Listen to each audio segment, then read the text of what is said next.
Hello，大家好，歡迎嚟到 JY 鬼故事，我係 Justin。咁今期呢個主題呢就好似標題所講啦，就係講降頭嘅。咁開始之前呢，咁先多謝幾位朋友先啦。嗱，咁佢哋分別就係呢個 Kinky 鄭啦、Pat Ling 啦、Tony W.H. Ho、Jamie Cash Lim 同埋天梭龍嘅。咁佢哋呢都係透過呢個 Super Fans 咧嚟支持我哋個台嘅。咁好啦，因為今集嘅故事都幾長，咁就唔阻大家時間啦，我哋開始啦。好啦，咁就講故事之前呢，咁就先簡單介紹一下降頭究竟係咩嚟啦。咁初呢，因為本來呢我就諗住可以即係唔使喺度再講噶啦，但係呢，自從上次嗰一期出咗之後呢，就有朋友就話，即係佢連碟仙呢都係唔知係咩嚟嘅。咁啊，為顧及一啲呢對於靈異方面呢真係較少知識嘅朋友啦，咁約略喺度呢就介紹一下究竟降頭係咩嚟。咁啊，變咗令到大家聽嘅時候呢，就唔會聽得一頭霧水啦。咁而家以下嘅介紹呢，亦都係呢我搜集資料翻嚟嘅啫，咁就未必完全正確嘅。如果有啲咩唔啱嘅地方呢，咁大家可以喺下邊呢留言裏邊呢就指正翻我嘅。咁就講啦，降頭呢又叫做降頭術，係流傳於東南亞同埋南洋一帶嘅。咁佢可以救人啦，但係呢亦都可以置人於死地。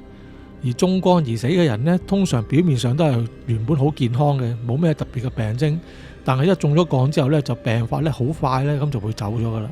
咁啊，有人曾經講過就話降頭術呢同中國雲南貴州一帶嘅蠱術呢就非常之相似，所以呢，有一個說法呢，就係話呢，當時嗰度嘅人呢，即係南洋一帶嗰啲人呢，就嚟咗中國啊，就學咗中國嘅一啲道術，之後就帶翻去東南亞一帶，咁就再同佢哋當地嗰啲嘅巫術結合埋一齊，咁咧就變成咗而家盛傳嘅降頭術啦。咁啊，就好似其他嘅巫術一樣啦，降頭咧亦都分開咗咧黑法同埋白法，咁啊或者叫做黑道同埋白道啦。嗱，咁白法咧就係指咧就係用呢啲降頭術咧要嚟治病啦、防衛啦、保護人啦、揾水源啦、求雨啦，咁樣都得嘅。咁而黑法咧就係用呢啲降頭術咧要嚟復仇啦、奪權啦或者奪愛，咁就加埋害人啦，呢啲都係黑法方面咧先會做嘅。咁落降頭咧，通常咧都要知道咧，你要落佢降嗰個人當事人嗰個名啦、出生日期啦、照片啦，就最好就有佢頭髮或者有曾經用過嘅嘢，咁咧就要嚟做一個引子嘅。即係如果科學啲咁講啦，咁就可能即係話要有一個目標俾到佢啦，即係好，即係越準成就越好啦，咁就唔會搞錯啊嘛。咁當有呢啲引子之後咧，咁通常咧就會配合咗符咒啦，即係啲符啊同埋念咒啦。同埋藥水咧，咁啊一齊咧，咁就喺度做嘅。咁有時為咗加強效果咧，亦都會加入一啲咧喺自然界咧有毒性嘅毒物咧，用嚟做藥引嘅。例如就係蛇啦、蜘蛛啦、毒蠍子啦、蟾蜍啦、蜈蚣啦，呢啲都會用上嘅。咁而通常解降嘅方法咧，一般都係以毒攻毒為主，咁即係會用翻頭先所講嗰種五毒啦，即係嗰啲5種唔同嘅毒物啦。之後咧，亦都會加上呢個符咒啊，咁去反攻下降嗰個人，咁啊令到個降頭咧就反噬啊，令到佢自食其果。咁呢個方法咧就係比較最徹底嘅解降方法嚟嘅，但係就有一個缺陷，但係咧你要知道係邊個落降咧先至可以咁做。咁而解降嗰個人咧法力咧亦都要高過咧落降嗰個人，如果唔係咧你唔夠佢鬥咧，亦都係冇用嘅。咁如果你唔想用呢個手段啦，咁你都話用普通符咒咧亦都可以要嚟解降嘅。但係咁樣做咧就治標不治本，因為咧落降嗰邊嘅人佢有晒你嗰啲資料啊、嗰啲物件啊嘛，咁佢知你解咗降之後咧，咁佢再落降，咁你變咗都係持續會繼續中招嘅啫。咁所以咧就可以解釋翻咧上次泰國愛情降嗰個故事啦，即係點解阿星咧佢翻去新加坡之後，仍然咧要定期咧要個降頭師嚟咧就幫佢繼續咧解降。咁我諗呢個情況咧就應該係類似咁嘅原因啦。因為咧，佢哋阿星嘅屋企人咧就唔想即係害嗰個落愛情降，即係嗰個降頭師阿南嚟啦，即係佢又唔想大家生死相搏，搞到咁樣啦。咁啊，純粹咧想咧即係以溫和啲嘅手段解決。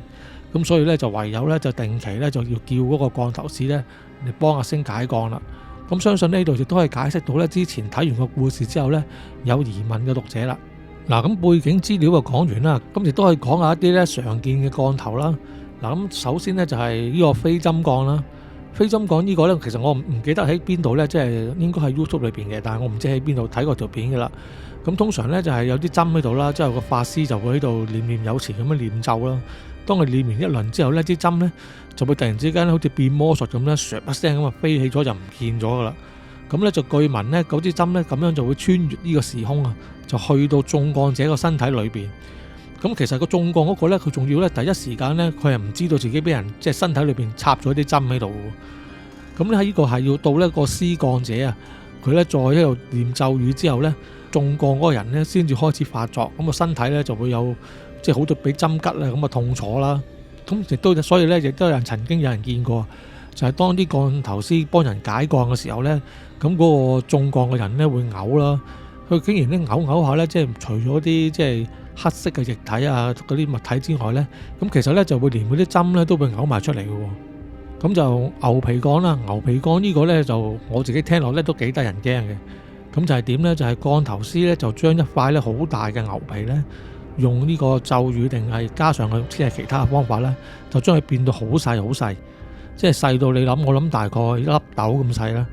咁之後咧，偷偷地咧就擺喺啲食物裏邊，就俾咧嗰個要落鋼嘅對象咧就食。當佢食咗落肚之後咧，咁個法師咧就可以開始念咒。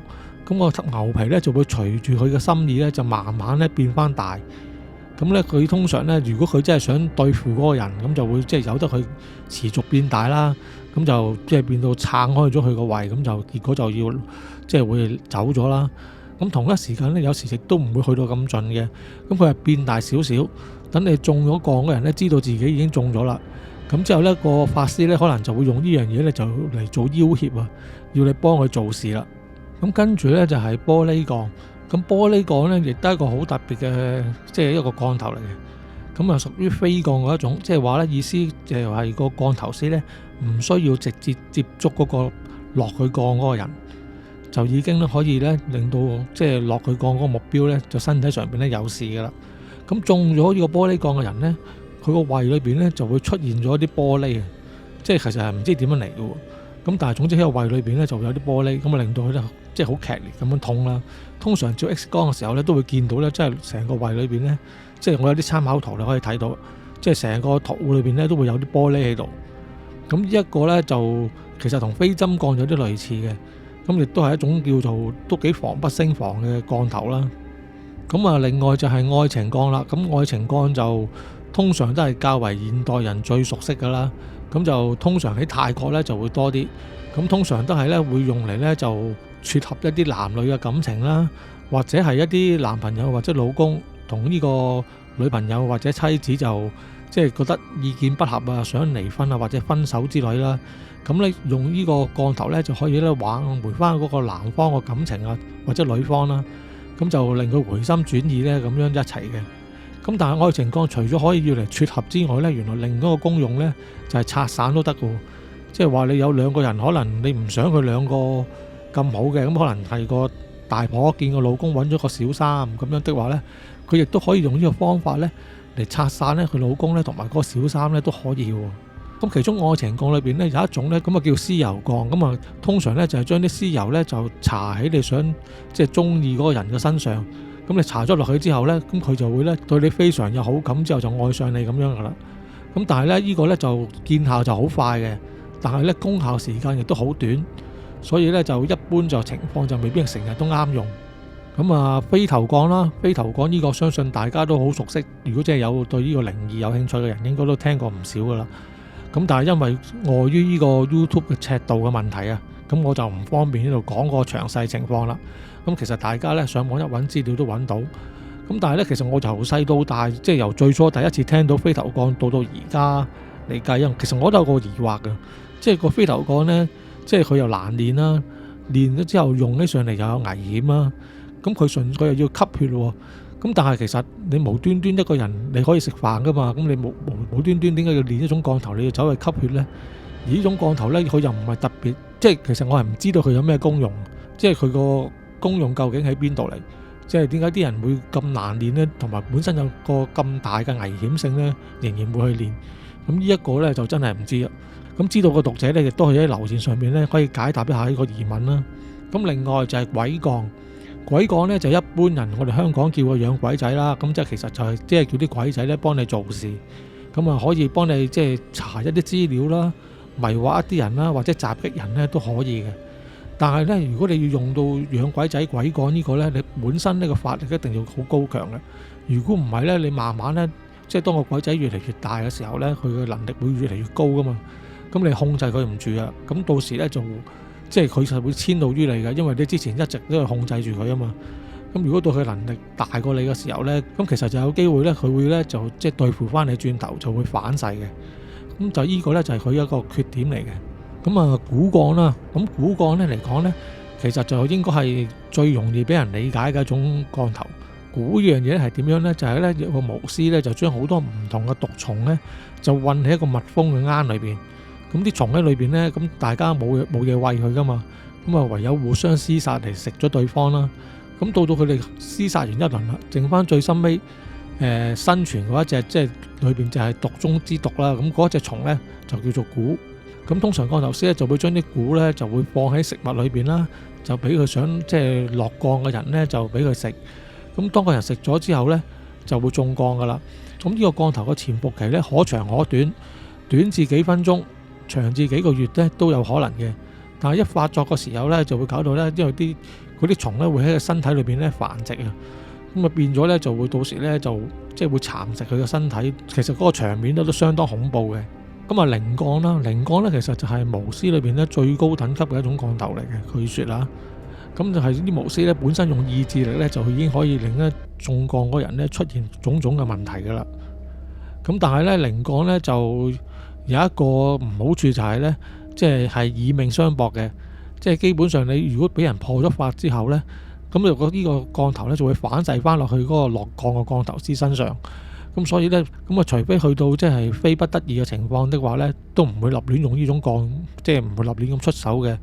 咁而如果最犀利嘅時候呢，就係可以咧將呢個靈幹咧混合埋呢個蠱幹。咁你將佢兩種混合埋咗之後呢，其實識得解嘅人呢，就變咗咧真係少之又少。如果唔小心中咗呢，就即係都幾麻煩下。咁啊好啦，咁就對幹頭一啲簡單嘅介紹就講完啦。咁跟住落嚟呢，就有兩個呢關於幹頭嘅故事呢，咁就俾大家聽嘅，希望大家中意啊！嗱，咁今個故事嘅主角呢，就化名啦，叫做阿康啦，係嗰啲泰國華僑嚟嘅，咁所以喺嗰邊呢就好多親戚嘅。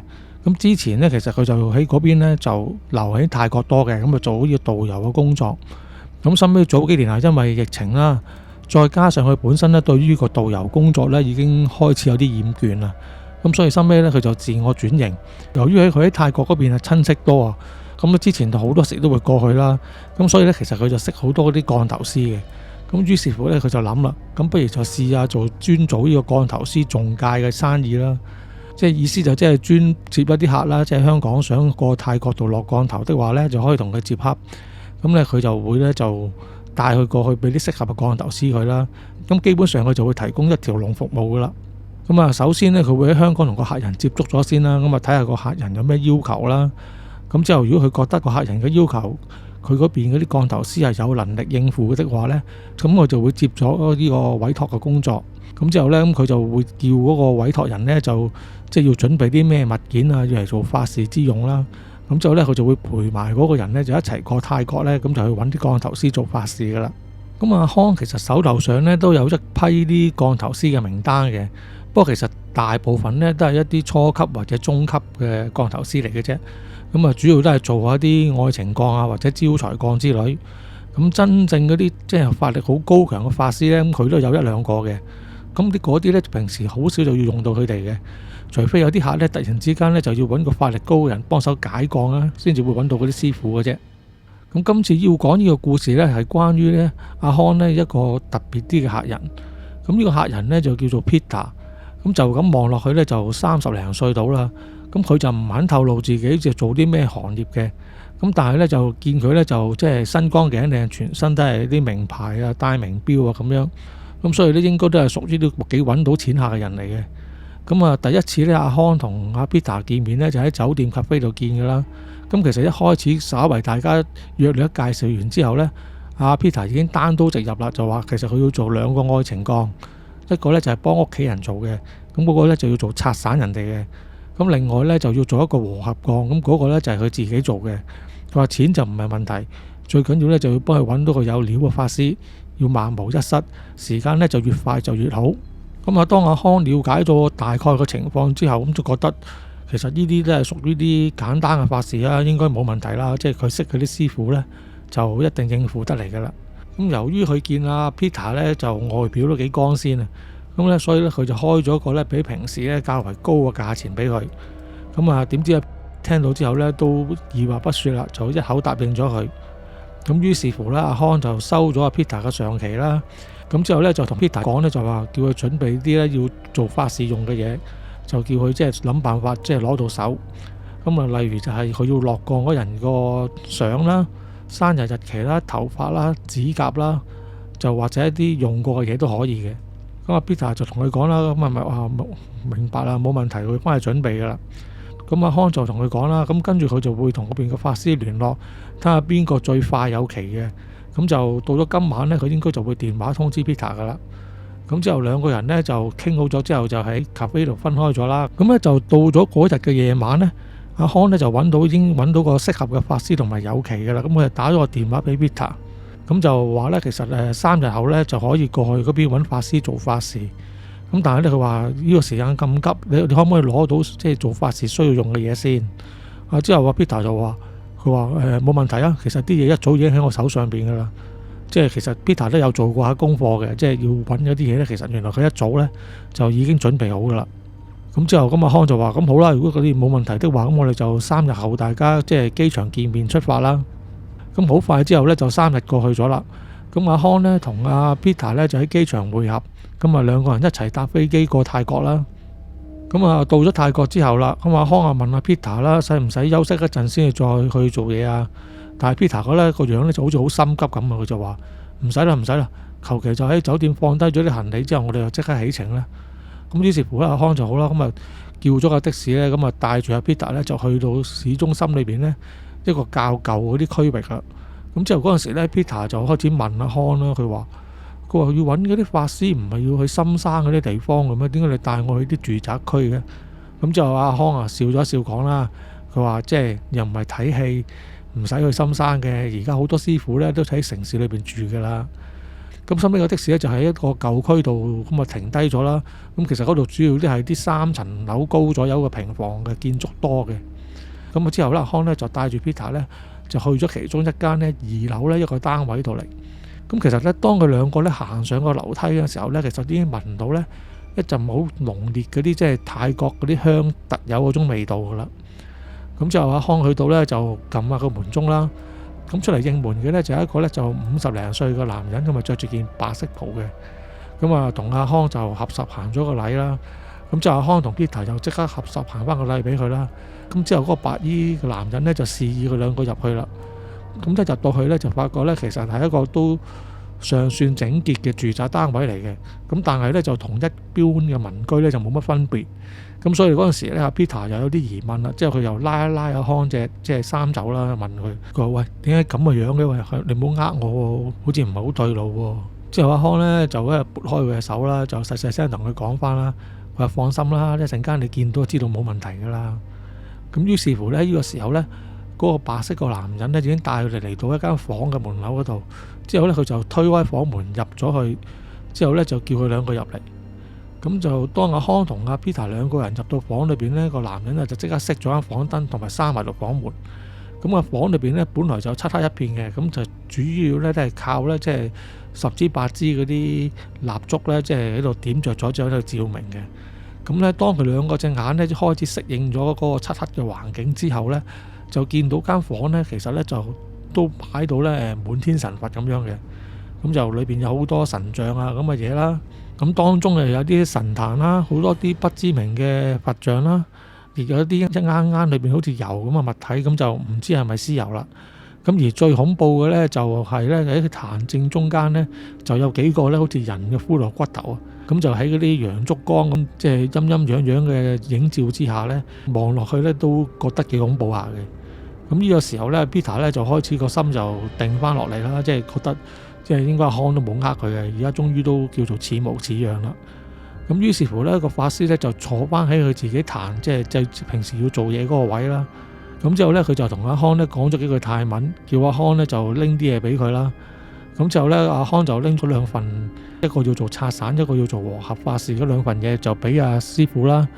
之後師傅呢就拆開咗嚟呢，就喺度檢查。即係其實佢唔識中文嘅，咁但係呢，佢都約你叫檢查一下啦。但係呢，佢檢查完兩包嘢之後呢，佢就擺低咗，之後就突然之間有啲唔高興咁樣呢，就同阿康呢就講咗一個説話。咁阿康聽完佢講之後呢，個面色呢都變咗一變。之後阿康呢就同阿 Peter 講。佢話：咦，點解你做拆散嗰個法事同埋同你做和合嗰個法事係同一個女人嚟嘅？你又話幫屋企人做拆散之後又幫自己做和合，咁點解個都係同一個女人嘅時辰八字同相嘅？咁 Peter 聽到之後呢，咁就佢就好似冇乜所謂咁喎。個人呢就叫做財大氣粗啊，即係有錢的話，咁佢就諗住冇所謂啦。咁啊照直承認，佢話係啊，因為呢，佢就睇中咗呢人哋一個女朋友。咁但係咧，佢兩個感情就好好嘅，咁所以咧，佢諗住先拆散嗰個女仔，之後咧再令嗰個女仔咧同佢起埋一齊。咁阿康聽到咁樣講之後咧，就照直就同翻嗰個師傅講啦。咁之後咧，師傅聽完阿康講之後咧，就喺度搖搖頭喺度講喎，就唔知講咗啲乜嘢。之後收尾咧就同阿康講翻，之後阿康你就話翻俾 Peter 聽，佢話阿師傅就話唔得嘅喎。佢話你將兩種唔同功效嘅降頭咧，同一時間施喺一個人嘅身上咧，其實會打晒大家，會出問題嘅喎。Peter 即係心諗咧，可能佢就係即係嫌錢少啊，就即係唔係真係話呢樣嘢唔得。咁所以咧，佢都一開口就話：佢話冇問題啦，嗱，我俾雙倍價錢你哋照做啦。咁佢諗住出到錢呢招應該就可以搞掂啦。但係點知咧，個白衫師傅咧都話仍然係唔得。佢話最多咧就幫阿 Peter 咧做個和合法事嘅啫。咁啊 Peter 咧身邊都抗議咗幾句嘅，即係意思即係錢可以再交喎，你總之幫我一次過搞掂咪最好啦。咁但係咧阿師傅咧都係唔制嘅。咁啊喺阿 Peter 同阿康都無奈之下咧，咁啊師傅咧就幫阿 Peter 咧就做咗一個和合嘅法事啦。咁個和合法事咧咁就其實詳細情況都因為阿康講翻咧，佢自己都唔係好記得啲細節嘅。咁佢總之咧就即係做完一啲念咒啊、燒符啊之後咧，就揾到兩個布公仔，咁咪貼咗阿 Peter 同嗰個女仔個相咧，就上去個布公仔上邊，即係分別各人貼一個，即係兩個布公仔嘅。咁貼完之後咧，就將兩個布公仔咧就擺落一個木盒裏邊，之後咧就閂埋咗個木盒，又揾啲符包住佢，之後就念咗啲咒啦。咁之後就話呢個木盒咧就叫 Peter 咧翻到去之後咧自己收埋喺個地方，唔好俾人發覺。佢話只要呢個木盒咧唔拆開咧，佢同裏邊嗰個女仔咧兩個和合，即係個感情咧就一定冇問題嘅。咁但係咧，如果個盒俾人發現咗咧，俾人打開咗之後，即係拎咗啲嘢出嚟咧，咁就會破咗個法，咁就會變咗冇效噶啦。咁阿 Peter 就話好啊好啊，即係明白啦，冇問題啊。咁啊之後阿 Peter 就透過阿康即係俾完錢之後咧，咁佢兩個就離開咗嗰個師傅嘅屋企啦。咁就一落到樓之後，阿 Peter 就同阿康講啦，佢話：我話阿康，咁而家點先？拆散嗰單嘢你未幫我做喎。之後阿康就同佢講啦，嚇，佢話你冇聽到師傅點講咩？你仲諗住做啊？之後 Peter 話：咁梗係做啦，特登過到嚟，冇理由做一半唔做一半嘅喎。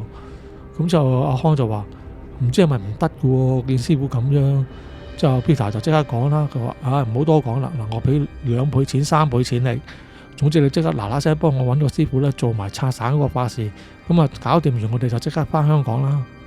咁於是阿康就冇辦法啦，咁啊叫咗個的士就即係車咗佢同阿 Peter 咧就去翻市中心揾個地方坐低先啦。咁期間咧，阿康咧就不斷打電話睇下即係邊個師傅啱噶啦。咁但係咧就打咗一輪咧都係即係冇師傅得閒啊。咁收尾咧到佢哋去翻咖啡度坐咗一陣之後咧，就打咗一個電話咧，就個師傅話 OK 喎。咁之後咧，阿康就話得，好彩趁而家都未天黑。就有個師傅就話 OK， 不過就遠少少嘅，你有冇問題啊？之後 Peter 話冇問題，個師傅有料咪得咯。咁阿康見 Peter 咁樣講啦，咁就冇問題啦。咁於是乎佢就咁啊叫咗個的士咧帶佢哋咧去到當地咧一個郊區嘅地方。咁今次咧就真係咧似係睇嗰啲恐怖片啦，因為佢哋咧就開始即係入咗去啲山區度，好似啲樹林咁。咁啊去到咁上下咧，可能啊因為阿康唔想俾個的士司機知道佢哋即係喺邊度做法事啊，所以咧就俾咗啲錢個的士司機，就叫佢喺度停車，就喺度等佢哋。咁佢哋咧1個鐘之後就翻嚟㗎啦。咁你叫佢即係錢你就照收，錶啊照跳咁樣。咁之後咧，佢同 Peter 咧就落咗車咧，就徒步咧就走入咗喺嗰個山區裏邊。咁啊，當佢兩個走入到山區裏邊，走咗大概10分鐘到啦。咁咧，佢哋就見到咧有間咧即係都破舊舊嘅木屋仔咧，就搭即係喺個樹林裏邊啦。之後阿康咧就同 Peter 講，佢就話嗱，佢話呢度就係啦，呢個師傅咧就其實就仲勁過頭先嗰個師傅嘅。咁但係咧佢平時咧就唔做呢啲簡單嘢嘅。不過咧佢就見你話肯出雙倍錢咧，咁啊變咗咧佢就話肯做咁解嘅啫。咁之後 Peter 話冇問題咯，錢呢啲即係我強項啊，總之佢肯做就得噶啦。咁於是乎咧，咁啊康就帶 Peter 咧，咁啊敲下門之後咧，就有個師傅出嚟咧就應佢哋啦。咁今次個師傅咧就同頭先嗰個唔同，即係頭先嗰個咧，即係頭先都冇多形容啊，其實就幾和顏悅色嘅，即係個人就好慈祥啊咁樣，即係好和氣咁樣嘅。但係今次出嚟呢個師傅咧就真係，因為佢唔知係咪住喺山邊啊，所以啲打扮咧都係即係似啲山區嘅人多啲，同埋個樣咧其實望落去咧就有啲惡嘅。咁個身上面咧亦都有好多嗰啲符咒嗰啲紋身喺度啦。咁於是乎咧，嗰個師傅咧就咁咧就冇同佢哋打咩招呼，揚一揚手就轉身叫佢哋跟佢哋入去間屋裏邊咁啊做法事。咁啊，當阿康同 Peter 入到去，見到佢間屋上邊咧，其實又係同頭先咧，即係其實個佈局係有啲似嘅，都係有啲神壇喺度擺到滿天神佛，咁有好多油樽啊嗰啲嘢，亦都有啲骷髏骨頭喺度嘅，咁就唔知真定假嘅。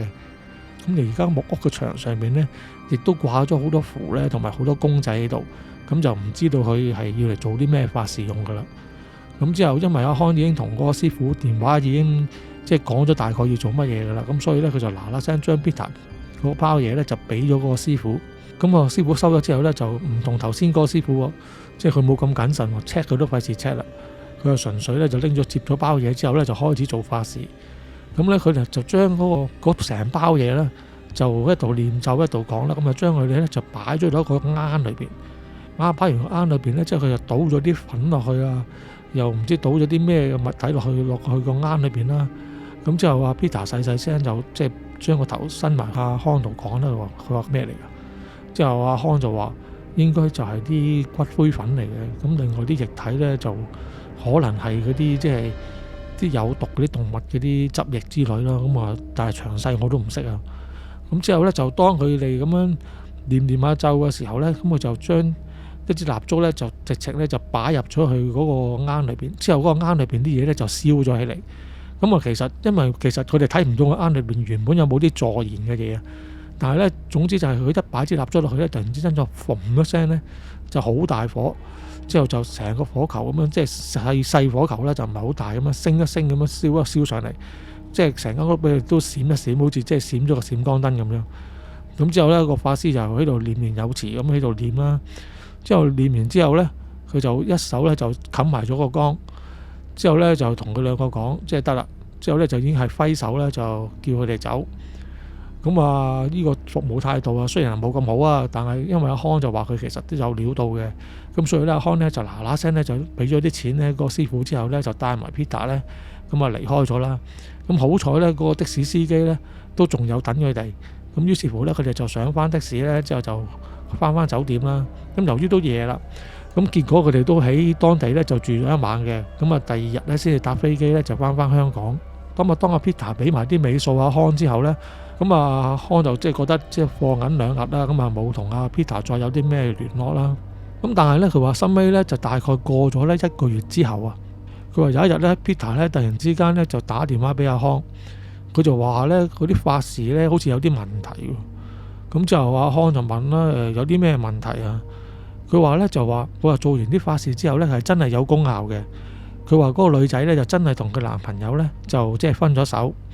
咁而跟住咧，亦都同阿 Peter 咧就喺埋一齊。咁但係咧就奇怪嘅就係咧，佢話嗰個女仔同 Peter 一齊之後咧，咁啊晚晚瞓覺咧喺度發惡夢，咁啊成日都半夜咧就喺度張床隔離即係嘈醒咗佢啦。之後就見嗰個女仔咧就滿頭大汗，就話好驚咁喺度發惡夢啦。咁另外咧，佢話嗰個女仔隻眼咧亦都好似出現咗少少唔妥。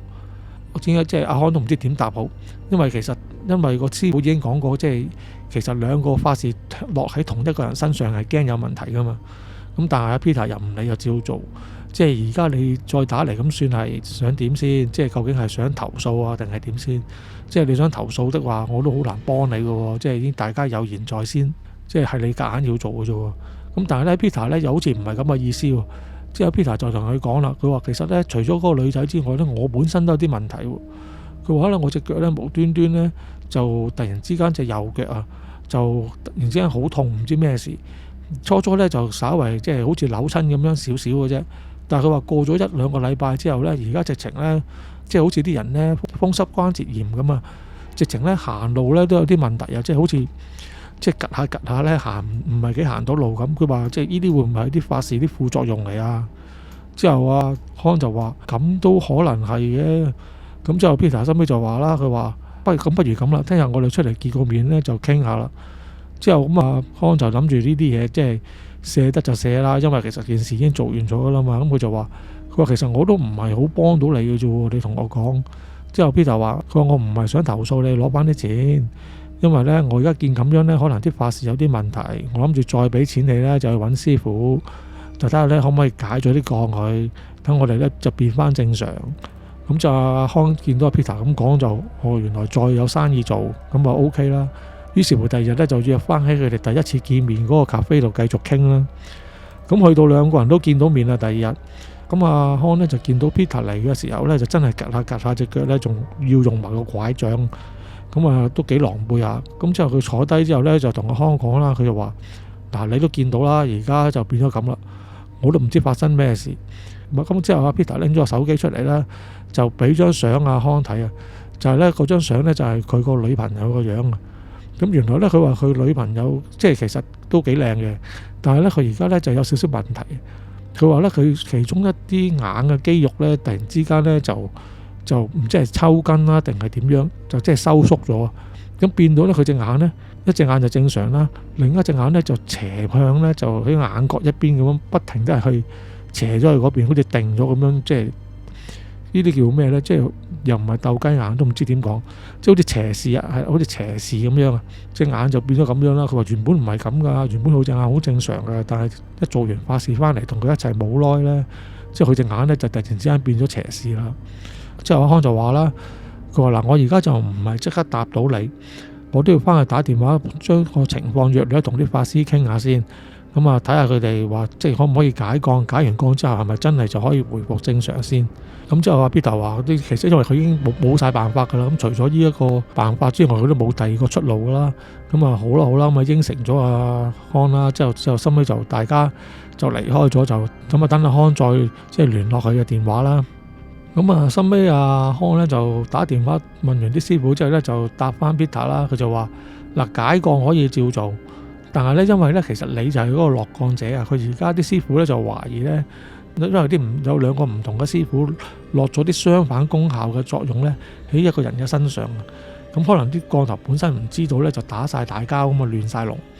咁咧，佢哋咧都兩個都願意幫佢哋解鋼嘅，咁啊收錢咁解嘅啫。咁但係咧，佢就話咧，未必一定咧就幫到佢嘅。咁而且咧，因為咧 Peter 個情況咧有啲似係嗰啲，因為佢係落鋼嗰個嘛，真正雖然佢叫個師傅幫佢落啫，但係佢係委託人啊嘛。佢話佢就有少少似咧係啲鋼頭咧反噬啊，咁啊要過翻去咧睇可唔可以幫阿 Peter 咧搞翻掂隻腳佢。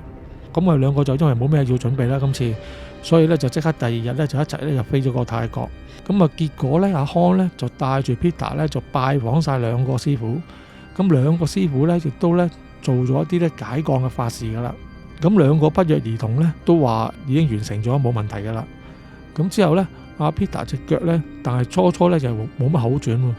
咁啊到佢收尾離開咗泰國翻香港之後咧，佢話隻腳咧就好翻啲，就唔會再之前咁要靠支拐杖咁樣喺度撐住咁行，但係就仲有啲痛。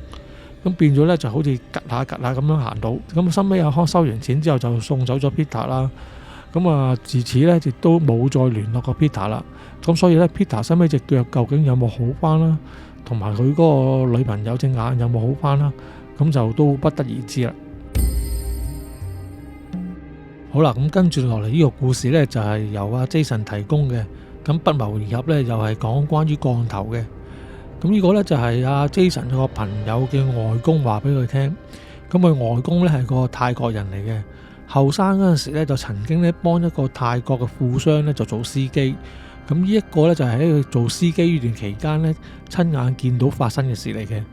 咁樣故事咧就發生喺呢個即係富商個屋企啦。咁富商我哋就化個名俾佢啦，叫佢做龍波啦。咁啊龍波咧就有兩個太太嘅。咁啊大女二女就係由佢大老婆生噶啦，而個仔咧就係由佢個二老婆生嘅。咁龍波咧其實喺泰國咧就係做一啲咧就燕窩嘅生意。咁另外佢本身嚟講咧都係一個即係好大嘅善長仁翁嚟嘅。咁樣經常咧都捐錢咧去起學校啊，又會起老人院啊，同時亦都會咧就會幫一啲即係貧苦嘅農民啊咁樣啦。所以咧佢就係大家眼中一個咧就即係大善人嚟嘅。咁但係咧就唔知點解咧喺佢65歲嗰一年啦，佢就突然之間中風，就唔好彩地咧佢嗰陣時啱啱行緊樓梯，結果所以咧佢就由2樓咧就碌咗落地下。咁所以呢次就傷得好重啊！所以事後咧佢就即係完全個人咧就喐唔到啦，基本上生活都唔可以自理噶啦，即係已經冇咗自理能力噶啦，即係咧嚴重到咧即係連講說話咧都做唔到。咁啊禍不單行喎，除此之外咧，龍波嘅身體咧唔知點解咧，亦都突然之間開始咧就喺度腐爛起上嚟。全身嘅上下咧都有好多咧爪痕，即係好似俾人爪完之後咧，爪完嗰個傷口咧就開始潰爛咁嘅樣。基本上咧就折磨到阿龍波咧，即係生不如死咁樣噶啦。咁啊，基本上咧成個曼谷都出名嘅醫生咧，佢都睇過晒噶啦。但係咧冇一個醫生咧可以解釋到病因，當然啦，就都冇一個醫生可以醫到佢啦。咁啊，後來啲人就講啦，即係話阿龍波會唔會俾人落咗降頭啊咁樣啦。咁於是乎佢啲家人咧就揾到啲降頭師啊同埋高僧翻嚟咧，就試下施法就幫阿龍波解降啦。但係咧一樣冇用，成件事都冇好轉到。咁啊，收尾就再過多1年啦。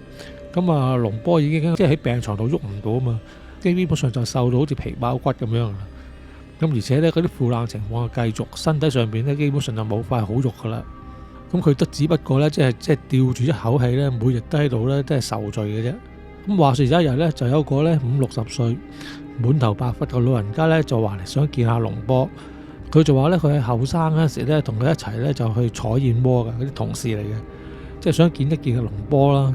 咁之後佢啲家人見原來係佢阿龍波嘅舊朋友噶嘛，自然就帶咗佢上去啦。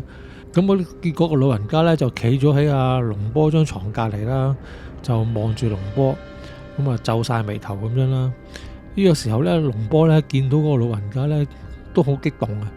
即係個嘴咧不斷想講嘢，但係即係喐下，但係又講唔出。咁兩隻眼咧就開始咧有啲眼淚咧即係逼咗出嚟咁樣。咁呢個時候咧，嗰個阿伯咧就問下龍波啦，佢話：你而家今日承受嘅一切都係你自己一手做翻嚟，你有冇後悔到？咁啊，龍波聽佢講完之後咧，就更加激動，啲眼淚咧真係直情咧就飆埋出嚟。咁啊，身邊佢嗰啲仔女咧就忍唔住啦，咁啊鬧嗰個老人家啦，就話啦，即係你做乜即係不分青紅皂白啊？咁明明阿龍波係個慈善家嚟噶嘛，你居然話佢自己自作自受？之後咧，老人家咧就搖搖頭，之後就同佢啲仔女講啦，佢話：如果阿龍波真係一個慈善家，咁點會有啲咁嘅報應啊？之後龍波個大女就話：佢話呢啲唔係報應，佢係只不過係病啫。咁之後老人家又再講啦，如果只不過係病，點解你哋睇咗咁多醫生都醫唔好佢啊？咁啊，當個老人講咗呢句說話之後呢，咁啊大家都無言以對啦。咁之後呢，老人家呢就再次搖搖頭，之後呢就轉身呢，咁就離開咗啦。咁而就喺老人家呢想走嘅時候呢，阿龍波嗰個細仔啊走咗去前邊之後跪低捉住佢啊，就同佢講，佢話唔好意思啊，老先生，頭先係我哋無知，即係得罪咗你。求下你可唔可以幫下我哋爸爸？咁但係咧，嗰個老人家咧就即係頭都冇回，只係就咁同佢哋講咗一句：其實咧，你爸爸咧後生嗰陣時咧係一個降頭師嚟嘅，佢用降頭術咧就害過好多人。而家咧佢都大限將至啦，所以咧而家呢啲降頭術咧就全部咧就走翻晒翻嚟，反噬翻佢哋爸爸度，咁啊令到佢生不如死。咁咧，其實你哋身為佢嘅子女咧，其實當佢一過身咧，之後就輪到你哋噶啦。之後咧，佢講完之後咧，咁啊離開咗佢哋間屋。收尾佢哋啲人個個望住佢離開啦。咁啊，大家心裏邊咧都係其實半信半疑嘅，因為即係同佢哋印象之中佢嗰個爸爸咧個形象啊相差太遠啦。覺得嗰個老人家其實都唔知係咪即係白撞嘅，可能精神有問題喺度亂講嘢咁樣啦。咁樣嗰件事件之後咧，差唔多過咗2個月到啦。咁啊，龍波咧終於有一日咧就即係都頂唔順啦。咁啊，結果都與世長辭啦。咁奇怪嘅就係咧，當佢咧即係斷氣嗰一下，突然之間佢兩個老婆即係本來就係陪喺張床側邊噶嘛，突然之間咧佢兩個老婆咧都暈低咗喎。咁之後就跌咗喺地下嗰度。咁結果啲人就嗱嗱聲即係將佢哋送咗去醫院啦。咁當佢兩個老婆咧喺醫院醒翻嚟嘅時候咧，突然之間個人啲精神咧好似失常咗咁啊！咁佢基本上咧就認唔得身邊啲人，連自己啲仔女都唔認得。咁啊不斷講埋啲好奇怪嘅説話啦，例如見住佢啲仔女咧就喺度講啦。佢話：喂，你哋係邊個嚟㗎？呢度係咩地方？即係我先至18歲，點會有咁大個女啊？咁醫院啲人咧見嗰兩個太太咧，即係胡言亂語啊，咁樣就懷疑佢哋可能真係因為悲傷過度啊，情緒失控，咁所以咧就將佢哋咧就安置咗佢落去精神科嗰度治療。咁啊，當佢啲仔女幫阿龍波辦完晒啲後事之後咧，屋企咧又有怪事出現。咁真係咧個大女咧個皮膚咧又開始咧又出現好似佢爸爸嗰啲潰爛同埋爪痕咁嘅情況。咁而佢個細仔同細女咧，每晚瞓到半夜咧，亦都俾一啲咧好似鬼仔咁嘅嘢咧，即係啲小鬼啊，就喺度不斷咧就喺度擁住佢哋張床喺度拉拉扯扯咁樣，就令到佢哋非常之辛苦，咁即係冇覺好瞓咁樣。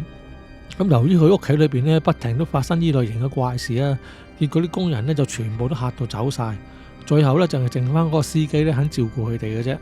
咁呢個時候咧個司機咧就忽然之間即係見到啲嘢咁邪啦，之後就同嗰個即係二女同埋三仔講啦，話不如你哋咧先去即係佛寺嗰度暫住住先啦，可能會好啲咧。咁佢兩個都係諗住都冇辦法啦，咁啊試下真係搬咗去一間咧就係佛寺裏邊住。咁就講又奇怪喎，咁當佢兩個去住咗入佛寺之後咧，又再冇嗰啲即係啲鬼仔嚟騷擾佢哋啦。不過咧佢哋兩個就冇事啫，但係佢哋大家姐嘅病情咧就一日即係嚴重過一日。咁有一日咧嗰個司機咧就載住嗰個二妹同埋三仔咧就一齊去睇完佢大家姐之後咧，就打算咧就載佢哋翻去個寺院裏邊啦。咁啊當佢哋經過中途一個小森林嘅時候咧，突然之間咧就起咗好大霧啊！咁啊佢哋個司機就嗱嗱聲唔夠膽開車開咁快啦，即係減慢個車速啦。但係咧啲霧就越嚟越濃。咁突然之間喺霧裏邊咧就走出好多呢啲小朋友出嚟，即係啲幾歲大嗰啲，咁啊不斷喺四方八面嗰度咧，咁就開始捉住佢哋嘅車喺度拍。咁我哋望清楚嗰啲小朋友個樣咧，就發覺咧個個咧都係冇眼珠嘅，即係兩個眼窿咧黑掹掹咁樣。之後咧佢哋不斷就喺度拍個車啦，甚至乎咧就想拉開個車門走入去。咁呢個情況咧搞到個司機都好驚啦，見到佢咧一時咧就即係失手啊！結果都撞埋咗去路邊一棵樹嗰度，咁個車咧仲撻唔翻着。咁呢個時候呢啲鬼仔咧就更加狼啊！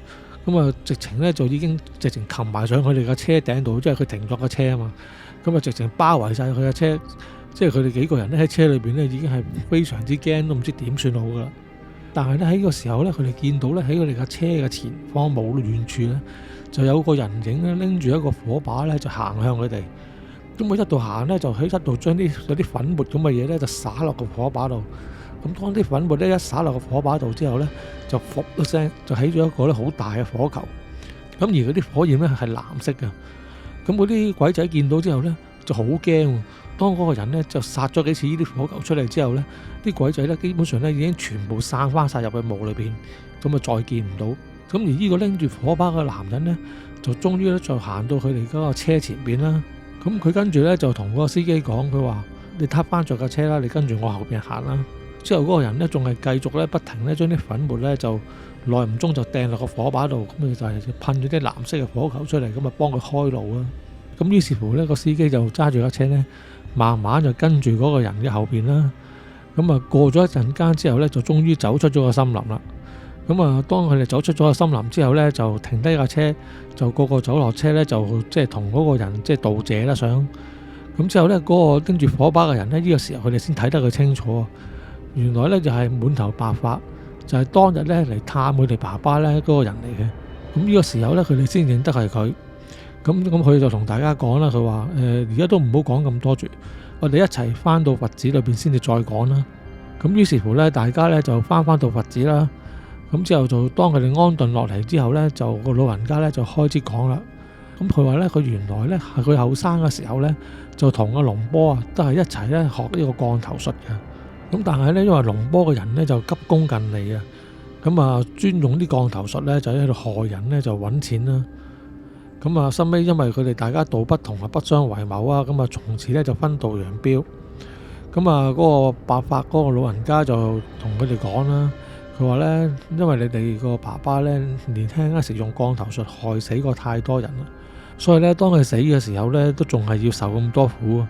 咁之後咧佢就繼續講啦，佢話其實你兩個媽咪咧都唔係想嫁俾龍波嘅，係啊龍波咧佢用咗啲降頭術咧迷惑咗佢哋心智啊，先至令到佢哋嫁俾佢嘅啫。咁所以咧龍波而家死咗咧，咁啲降頭嗰啲效力咧就會消失，之後嗰兩個女仔咧就醒翻過嚟。咁但係咧由於佢無端端即係冇咗幾十年嘅記憶啊，咁啊成個人咧雖然係醒翻，但係咧就反而咧變到好似即係有啲痴痴呆呆咁嘅情況出現。咁啊個老人家繼續講啦，其實你哋屋企嘅燕窩生意啊都係龍波害人哋成家，之後咧用啲低價咧賤賣咁樣買翻嚟嘅。咁啊當你哋個爸爸收尾揾到錢之後，就諗住發財立品啦，咁啊自己包裝到咧即係好似個善長仁翁咁。其實咧就根本上唔係，即係萬般帶不走啊，只有業隨身。即係雖然佢後尾都想做好多善事，即係諗住彌補，但係咧都始終咧都避唔過報應。咁之後嗰個老人家就繼續講啦，咁啊始終咧都睇在師兄弟一場嘅份上啊，而且你哋就都無辜嘅，所以我先至多管閒事咧嚟救你哋嘅啫。咁啊當個老人家講到咁樣之後咧，大家咧終於明白到究竟發生啲咩事啦。咁於是乎咧，佢哋即刻問啦，就問嗰個老人家，佢話咁樣咁呢一場報應，咁我哋究竟有咩辦法可以化解到啊？咁個老人家咧聽完之後咧就講啦，因為咧阿龍波啲錢咧就全部靠呢個降頭術咧殺人放火賺翻嚟嘅。咁你哋而家唯一嘅辦法咧就試下將啲錢咧就全部捐出去做善事，咁啊睇下可唔可以咧即係避過呢一劫啦。咁啊到咗第二日啦，咁佢哋就打算去問下佢大家姐，即係去個醫院問下佢嘅意思應該點做啦。當佢哋去到醫院嘅時候咧，就知道佢大家姐個病情啊相當危急啊，因為佢隻手咧腐爛嗰個程度咧已經係點都冇法子醫得翻，咁啊基本上咧仲要不斷蔓延啊，所以咧就要截肢咧先至可以咧保翻條命。咁結果佢個妹同個細佬都無奈都要簽字俾佢做手術啦。咁啊，當佢大家姐醒翻嚟之後，見自己冇咗隻手咧，即係已經即係都悲痛欲絕咁樣噶啦。咁但係咧無奈，咁啊但係就無奈保翻條命都算好彩啦。咁之後咧，佢啲細佬妹咧就講翻佢嗰個老人家講佢爸爸嗰啲事俾佢聽啦。咁呢個時候咧，佢大家姐都冇晒心機啦。咁就已經話，唉，咁算啦。咁我哋就將我爸爸啲遺產咧就全部捐出去做善事，睇下我哋可唔可以即係好過啲咧。咁啊，自從佢哋捐晒啲錢去做善事之後呢，咁就即係都唔會冇晒錢嘅，咁我應該都留翻啲生活費俾自己嘅。咁佢就帶住嗰兩個呢，就即係變咗痴痴呆呆個媽咪啊，咁啊離開咗嗰個城市，咁就去咗唔知邊度生活啦。咁而呢個故事呢，嚟到呢度呢，亦都結束啦。嗱，咁啊講起上嚟呢，就事有湊巧喎。咁啊龍波佢即係迷惑佢兩個太太呢件事呢。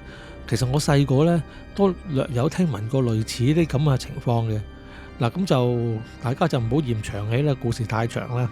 咁咧其實咧我嗰陣時咧就有個親戚嘅，咁個親戚咧就識一啲咧係啲道術嘅嘢，但係佢邊門邊派我就唔識啦，因為我嗰陣時仲係好細個，咁都係2、3年班咁嘅啫。咁我就試過咧去我親戚屋企探佢咧，就見佢有本嗰啲即係硬皮簿啊，即係黑色嘅封面、紅色角嗰啲啦。咁我哋咧細路仔白眼啊嘛，咁啊揭開嚟睇下咩嚟啦。